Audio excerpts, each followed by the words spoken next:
Olá, seja muito bem-vindo à edição desta quarta-feira, 26 de agosto. Confira agora os destaques do panorama de hoje. No Giro de Notícias, pesquisa do IBGE mostra quais são os hábitos alimentares dos brasileiros. Programa do Ministério da Saúde é direcionado ao cuidado com a saúde mental no país. Polícia Civil de Minas Gerais produz material educativo sobre a importância das medidas de segurança contra o novo coronavírus. Protesto em frente ao Fórum de Caratinga pede a reabertura de academias, bares e restaurantes da cidade. Veja também, preço dos insumos da construção civil dispara na pandemia e onera o setor. Nova gasolina, o que muda e como ela atua no motor do veículo? E ainda, iniciada a campanha de prevenção contra queimadas em Caratinga. Essas e outras notícias agora no Panorama. Uma pesquisa do IBGE mostrou quais são os hábitos alimentares dos brasileiros. O levantamento ainda apontou um dado que, segundo especialistas, é preocupante. Os adolescentes são os que menos comem frutas, verduras e legumes e os que mais consomem salgadinhos, salsichas, pizzas, sanduíches, além de beber refrigerantes. A pesquisa também aponta que tem uma dupla que segue imbatível: o feijão com arroz.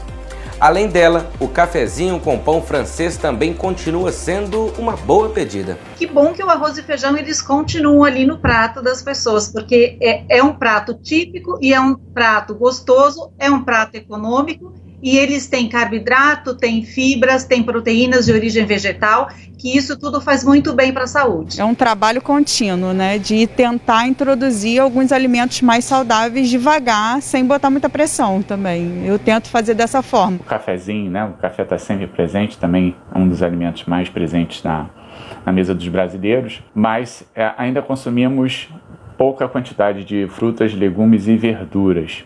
Precisamos melhorar esse consumo. Cerca de 10% da população mundial convive com alguma doença mental.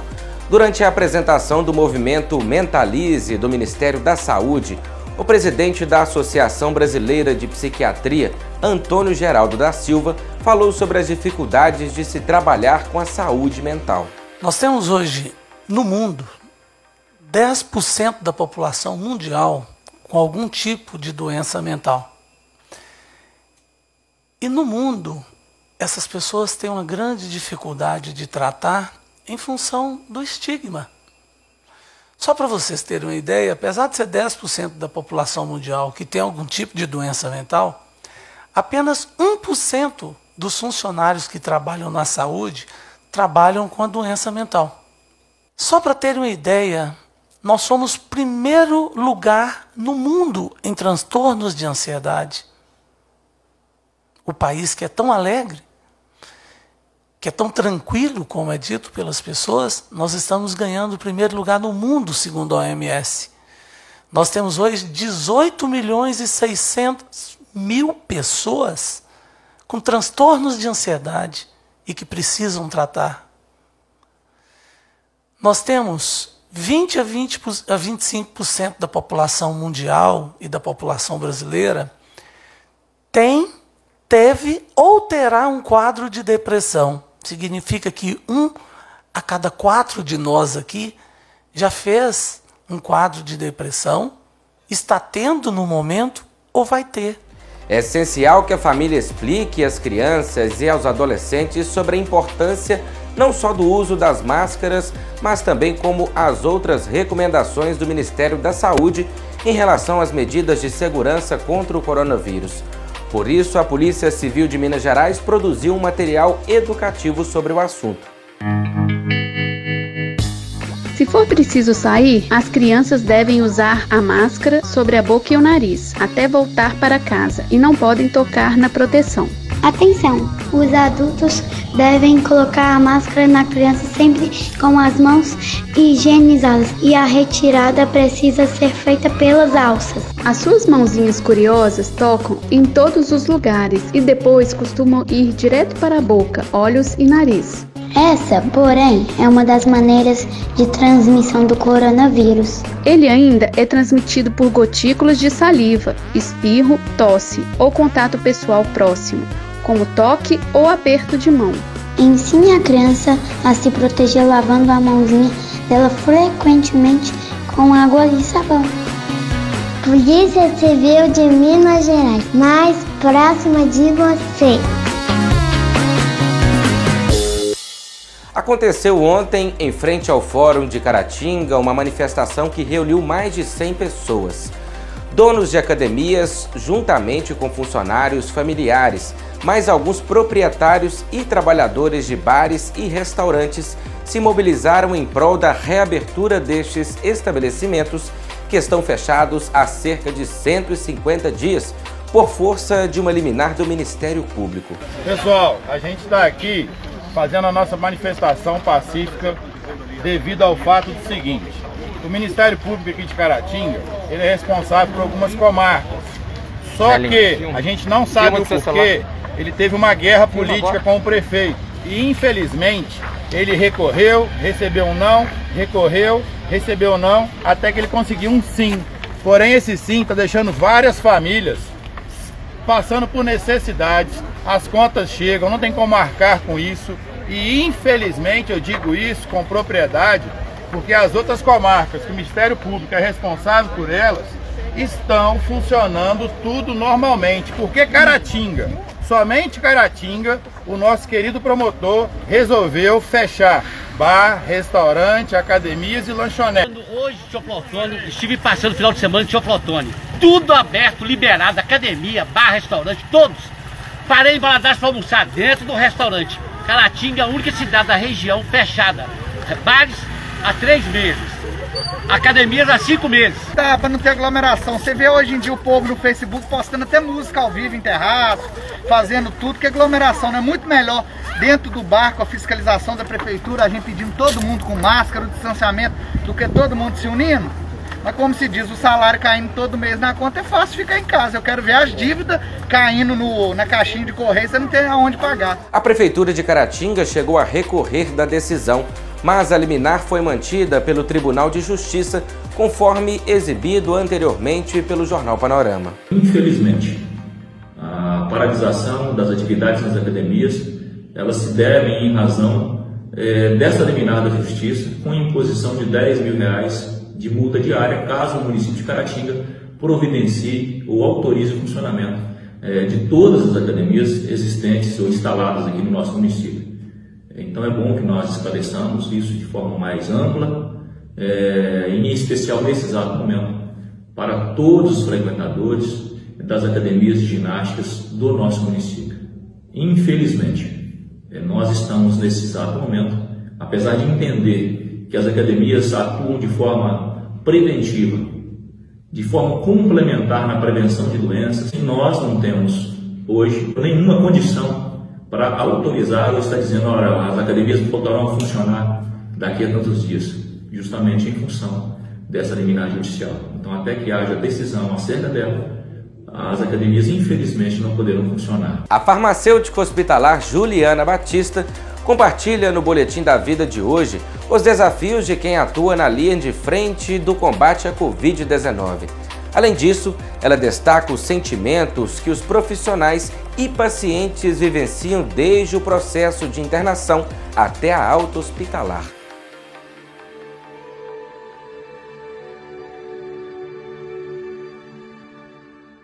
E estar frente a frente com a Covid, né, é ameaçador, a gente se sente um pouco amedrontado também, mas tem sido de muito aprendizado. A gente tem se tornado, assim, vou falar por mim, né? Eu tenho me tornado mais humana. Nós estamos ali como se fosse um exército mesmo, né? Eu considero dessa forma, não é um pouco clichê, mas isso é a realidade, né? Eu já chorei várias vezes, né?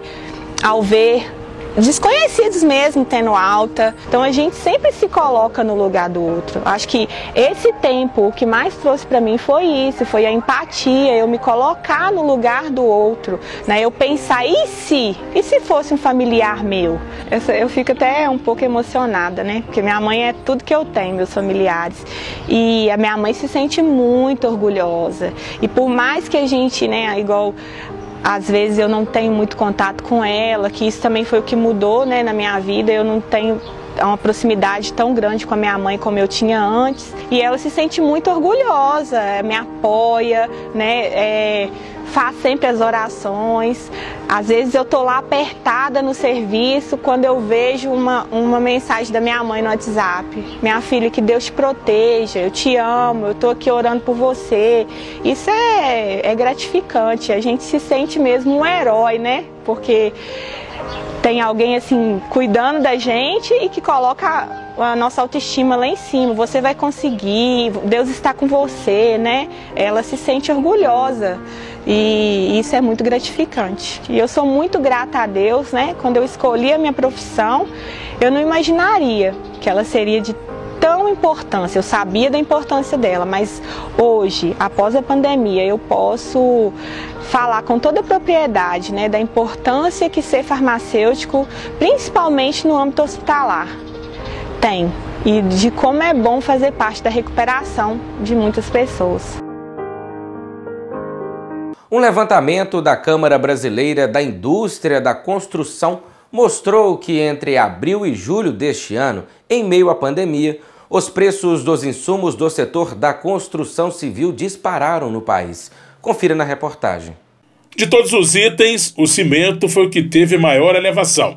95% das 462 empresas consultadas, 52 delas mineiras, apontaram subida de 10% ou mais nos valores do produto. O Sindicato da Indústria da Construção acionou o Procon-MG contra as remarcações pelas produtoras de cimento, alegando que os aumentos são injustificáveis, mesmo diante de um grande crescimento da demanda, seja em função do isolamento social, que tem intensificado reformas domésticas, ou da queda das taxas de juros no país, o que amplia a produção e vendas de novas unidades. As correções do cimento variaram conforme as regiões, mas, em alguns casos, chegaram a 15% em 4 meses. Essas cadeias que aumentaram esses produtos, que tenha o conhecimento e a preocupação com o setor, para que nós consigamos não só apenas crescer, como gerar emprego para o Brasil como um todo, aquecer a economia e a nossa vida voltar ao normal. O aumento pressiona o custo da obra em relação à venda, prejudicando o previsto nas viabilidades aferidas pelas empresas de lucratividade. Além disso, há um aumento do prazo de entrega, em especial o cimento. O material, que era fornecido anteriormente num prazo de 48 a 72 horas, atualmente leva cerca de 20 dias. Outro exemplo que chama a atenção é o da barra de ferro de 12 metros de comprimento. Subiu de R$ 39 para R$ 52,99, elevação de 35,87%. Mesmo com os reajustes, a procura continua em alta e os fabricantes do material não têm dado conta de repor os estoques das distribuidoras. De um preço abusivo no setor da construção civil, os insumos de alvenaria de tijolo cerâmico e o cimento. Nós comprávamos aqui no início dessa pandemia um tijolo cerâmico. As cerâmicas aqui todas ofereciam o tijolo a R$ 350 posto na obra. Hoje o tijolo está a R$ 500, portanto um aumento de 45%. Assim também como fizeram com o cimento. Sem qualquer tipo de anúncio de aumento, foi taxado um saco de cimento que eu pagava R$ 25, hoje R$ 36 o saco. Mais ou menos, então, um aumento de 46%. Quando isso acaba acontecendo, você tem duas coisas que acabam impactando. A primeira delas é que você tem que ter uma solidez dentro de uma empresa para você poder passar com isso de uma forma tranquila. E a segunda, que depois disso tudo ser analisado internamente, a gente tem que repassar isso para o cliente. A nova gasolina já chegou nos postos brasileiros. A Agência Nacional do Petróleo, Gás Natural e Biocombustíveis estabeleceu o prazo de 3 meses para todas as bombas serem trocadas com um novo combustível. Nessa nova realidade, surgem algumas perguntas, como o que muda? E de que modo o produto atua no motor do veículo? O combustível pode ser mais caro, mas a promessa é que o tanque renda mais.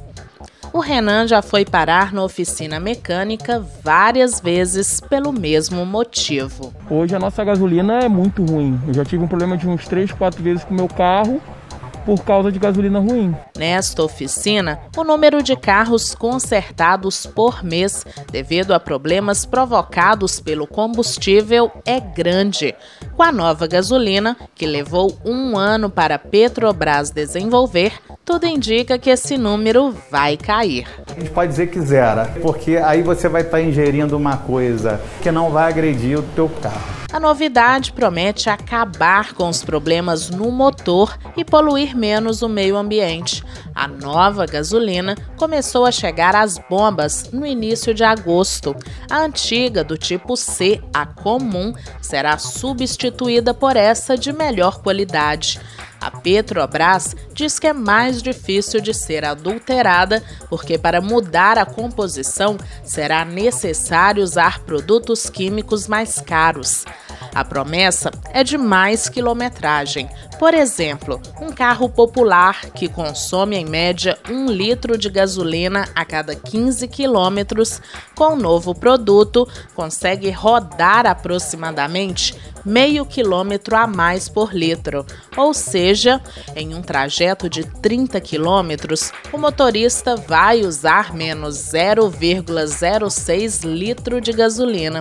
Com a economia, é possível andar mais 1 quilômetro todos os dias com o mesmo volume de combustível. A coordenadora do Laboratório de Ensaios de Combustíveis da Universidade Federal de Minas Gerais, Vânia Paza, explica melhor essas mudanças no combustível. Essa gasolina é regulamentada pela Resolução 807 da ANP, não é? E essa resolução muda 3 coisas.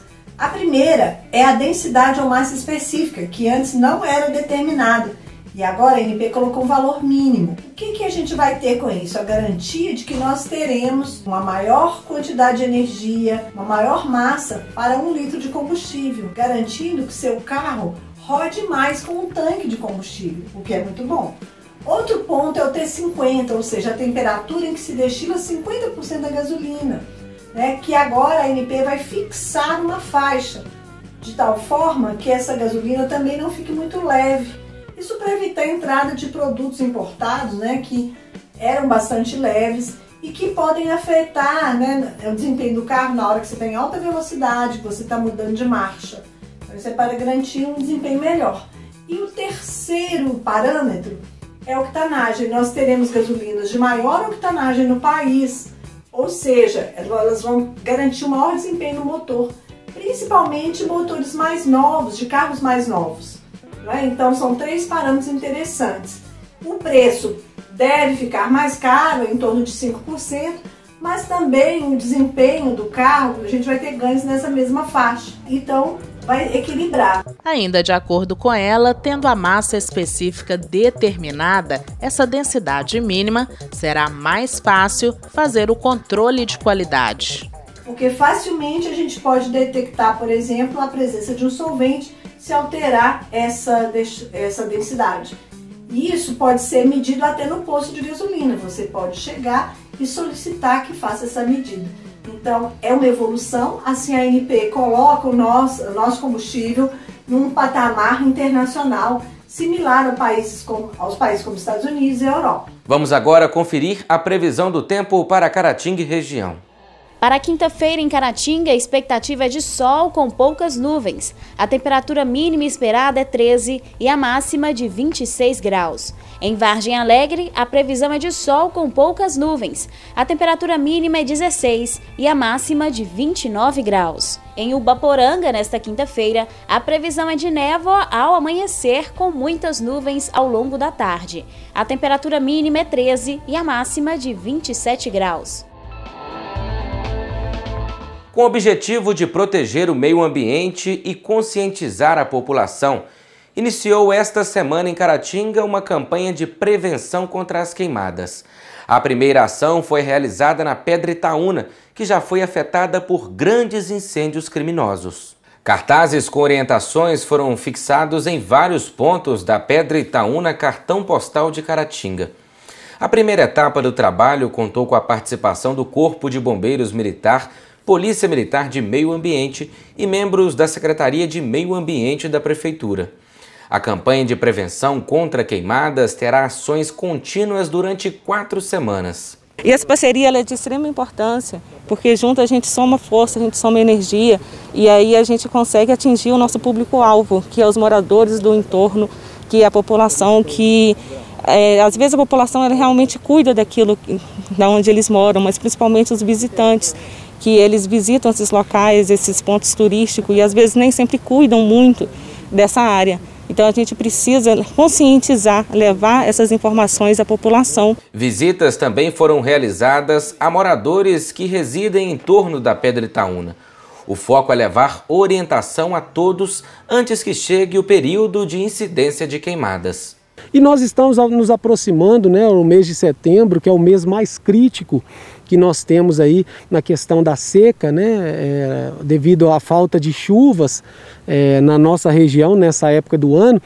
Portanto, o trabalho da Polícia Militar de Meio Ambiente é a conscientização das pessoas a respeito da utilização deste espaço. Nós estamos aí fazendo essas visitas para que os moradores nos auxiliem no trabalho aí preventivo, uma vez que a Polícia Militar está sempre em contato com a comunidade, justamente para que a comunidade nos auxilie a identificar pessoas que porventura venham aqui a este local, não simplesmente para vislumbrar a beleza do local, mas também realizar crimes ambientais. O ponto turístico da cidade já foi alvo de grandes incêndios criminosos. O trabalho dos bombeiros de combate a incêndio em torno da pedra é difícil. Por isso deve-se evitar qualquer foco de fogo na localidade. E a nossa região, nós somos cercados de diversas matas e a APA que estamos aqui hoje, a Pedra Itaúna, é de grande importância para a comunidade de Caratinga. E quando se tem um princípio de incêndio nessa região, numa região como essa, de montanha, de relevo, muito acidentado, vegetação difícil de se penetrar, então o combate ao incêndio tem as suas dificuldades. E nós lembramos também a questão do efetivo do Corpo de Bombeiros de Caratinga, que é um efetivo pequeno, então um trabalho preventivo é melhor, então melhor que não se tenha fogo nas nossas reservas. Mas se porventura ocorrer um princípio de incêndio, a comunidade tenha sempre em mente o telefone 193, que é o telefone do Corpo de Bombeiros, que está à disposição da comunidade às 24 horas por dia. Outros locais que ocorreram grandes incêndios também serão visitados pelas autoridades competentes. Vale ressaltar que colocar fogo em matas é crime.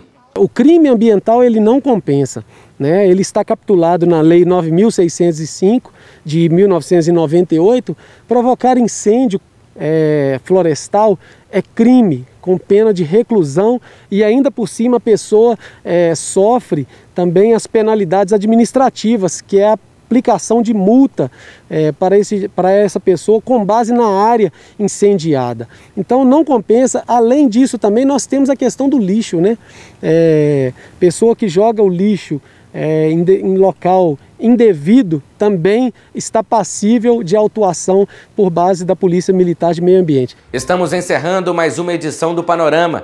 Para se manter bem informado sobre as principais notícias do momento, acesse as nossas redes sociais. Aproveitamos para reforçar o pedido para que você continue seguindo as orientações de proteção contra o novo coronavírus. Então, procure ficar em casa sempre que puder, mas se precisar sair por algum motivo essencial, use máscara, higienize as mãos, mantenha uma distância segura de outras pessoas e evite aglomerações. Vamos ficando por aqui. Pela audiência e companhia, o nosso muito obrigado. Nos vemos amanhã.